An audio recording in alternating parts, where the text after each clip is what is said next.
told you about what to expect Saturday night? Rivalry game, Williams-Brice Stadium. What have they told you? Yeah, so there's only a few guys on the team who've actually had the chance to go to Williams-Brice Stadium and play South Carolina, but high energy fans, just overall a great atmosphere, and it's going to be competitive. So that's a lot of the things that I've heard.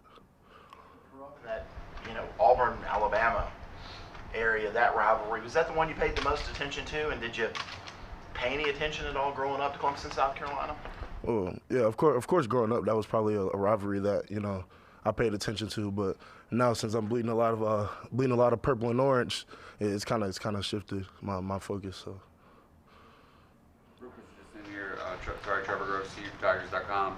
Roop was talking about how he's obviously one of the veterans moving on. He played his last game in Death Valley on Saturday, but the fact that he and the other older players on the team didn't care about the fact that you're not going to a playoff this year, not going to win a national title, but he just wanted to lay that foundation for the future for you young guys. How much does that mean to you? Gosh, that means a lot, just coming from those older guys. And it showed in just the way that they've led us throughout the whole year and kind of just brought some of us younger guys along, in every position group on both sides of the ball and every facet of the game. So it means a lot just coming from them. And, we try to reciprocate that, just sending them out with a bang and, just kind of going on this last home game stretch and finish strong away. So that's what we're doing now.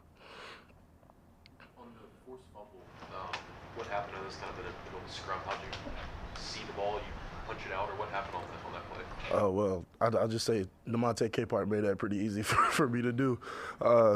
The guy really couldn't go anywhere, and so I'm coming around the edge and just hit him with a nice little club rip, and the guy was there. He was dead to right. So yeah, y'all probably all seen how that happened. So. We've talked to Coach Sweeney a lot about DeMonte recently, just with him kind of coming to the forefront a little bit. Just what is he like? What have you learned from him, and what's kind of his work ethic like?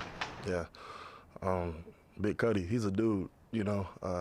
Grown man is like what we like to call him. We call him Big Cuddy, and he's really what I would say peaking at the right time. And he's doing everything right. He's giving his all in practice, and y'all just see the fruits of it, and it's translating into the game. And just natural strength, natural speed, natural athleticism, and it's all on display. Peter, it seems like, or Dabo says, jokingly every week, it seems like you guys are preparing for a quarterback that could potentially play on Sundays. What's it been like in preparation for Spencer Rattler, and describe the task that it's going to be to slow him down with his weapons? Yeah, every week our preparation brings us confidence, and that's where we get our confidence as a defense, is just strictly from our preparation. And so whenever we're preparing, we're preparing to a standard.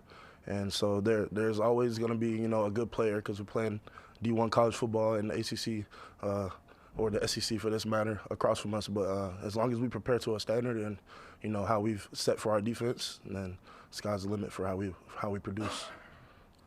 Peter, Roop was just in here talking about how Coach Sweeney challenged you guys to finish after the NC State game and the 3 wins that have happened since. But among the younger guys on the team, I'm just curious what the conversation has been like about, hey, let's send the seniors off the right way. Let's finish this for them. You hit it right on the head. That's really been the conversation, sending the seniors out, and like I said earlier, just reciprocating, that same type of energy that they gave to us, making sure that, we have the platform to, take this thing over for the next couple of years. We want them to go out, winners, and so that's been our goal for this back half of the season. You came from obviously a really dominant high school program, and this year's record probably isn't what you expected for your freshman season, but what do you feel like some of that, that losing period in the middle kind of has taught you individually? It taught me a lot of lessons. My dad actually had a chance to do the team chapel one day, and he talked about, just how sweet the story would be. And so one of the things that he just mentioned is the turnaround, and that's one thing that I feel like we put on full display, is the fact that, a lot of people may have given up on us, or some people may have given up, but, we didn't, and we kept relying on each other, and we stayed together as a team, and, you're starting to see, the fruits of that now, I feel like. Everybody was expecting big things from you coming into this season. It was no surprise, but TJ Parker's had an unbelievable freshman year. At what point did you know that he was special and capable of doing that as a freshman? I knew in high school, and that's part of the reason why, I wanted him to come here and play with me.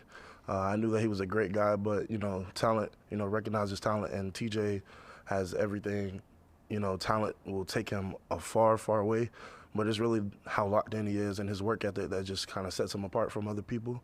And like I said, like a lot of the things that I'm saying now, you'll see it on the field. Same thing with Cuddy and Khalil and Avion and just all those guys. There's just so many guys I can name that I just don't even want to leave anybody out. But just their talent is off the charts, but their work ethic is what sets them apart. So. You guys seem particularly tight as a recruiting class, this freshman class.